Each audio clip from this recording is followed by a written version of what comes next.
Overreactions. Normally, I believe that I'm a pretty reasonable guy, so I'm breaking out of my character right now, and I'm going to be a little bit unreasonable. First up, first overreaction. Florida State will not finish over 500 this season. They're cooked. This was supposed to. Yes, sir! The supposed strength of this team, the defensive line was weak at best. The run defense allowed over 5 yards per carry to Jamal Haynes, Chad Alexander, and Haynes King. Pathetic performance. Dante ripped into him. Sorrell ripped into him. It's my turn. The coaching staff has given no one any reason to believe that they can coach this offense to become elite in any capacity. It does not matter. They looked so vanilla and bland that I am not convinced that they can be elite in any category. Rushing, efficiency, passing, I don't care. They failed to adapt at halftime. Quite the opposite, actually, as after a good first half, they got away from what worked and struggled. The play calling was not winning play calling at all. There was not enough intermediate game in the passing game, and a receiver needs to step up for DJU. Their remaining schedule, Boston College, who we'll talk about a little bit later, Memphis, Cal, at SMU, Clemson, at Duke, at Miami, UNC, at Notre Dame, Charleston, Southern, and Florida. I think they win 6 games tops. Next overreaction, SMU will only win 2 conference games in 2024. How much of an overreaction is this after they barely scraped by Nevada? Well, originally, I had SMU losing 2 games all season.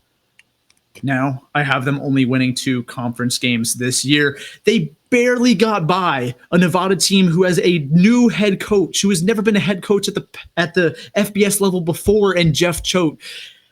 And they were bad last year. They threw more interceptions than passing touchdowns as a team. There should be no reason that this Nevada team kept it close with SMU and led for most of the game as well.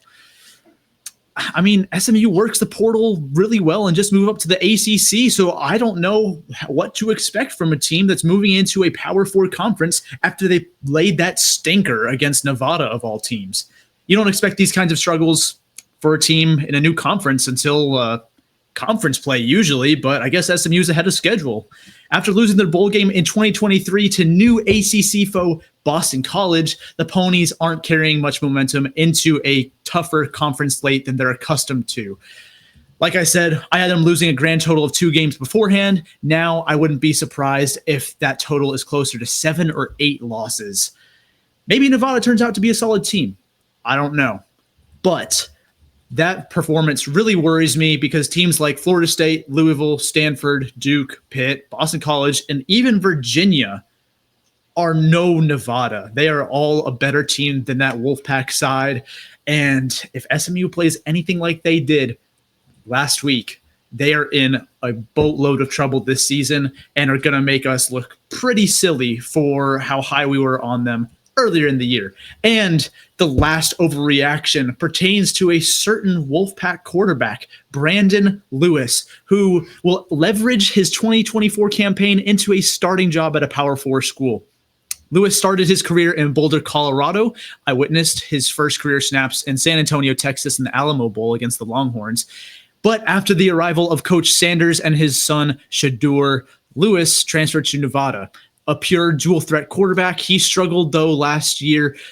He threw 2 touchdowns and 4 interceptions to go with 1,300 yards in the air and nearly 500 on the ground while in a timeshare as the starter. But in one game against this SMU team, he already matched his 2 passing touchdown totals from a year ago and added 77 yards on the ground and led the Wolfpack in both rushing and passing. He kept this team in the game and had them in the lead for most of it. And with experience as a Power 4 starter already, a successful year in Reno could put Lewis back on the radar of some bigger schools should he decide to enter the portal. That's all the overreactions from week 0 from only a few games, but check back next week for more because with more games, we got more overreactions to choose from. Yeah, man, that Brandon Lewis one though.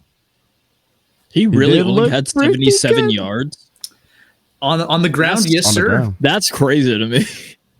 I felt like that dude had 150 yards. Yeah. Hey, I mean, if you watch the game, he looked dominant, right? Sure. I did. I was here. I saw it. Oh yeah, exactly. I'm like, the numbers may look mediocre, but when you watch that game, Lewis was pretty dominant. And if he strings together a season of those kinds of performances, we could see him at another Power 4 school. Yeah, Torque said, I would love for Lewis to transfer to a Big 12 school and beat Colorado. Yeah. Somebody might be beating him before then, though. Yep. Foreshadowing? It is kind of funny because literally we went live for this game. We watched it. That's the SMU game. Like, we saw all of it, and I could have sworn that dude had more rushing yards than passing yards. Factory That's outlet. great. Yeah. That is dude looked really good. Mm-hmm. Yeah, he's Nevada might be all right, man. Like, people thought we thought they were gonna be a pushover. I was about to say, who the funk?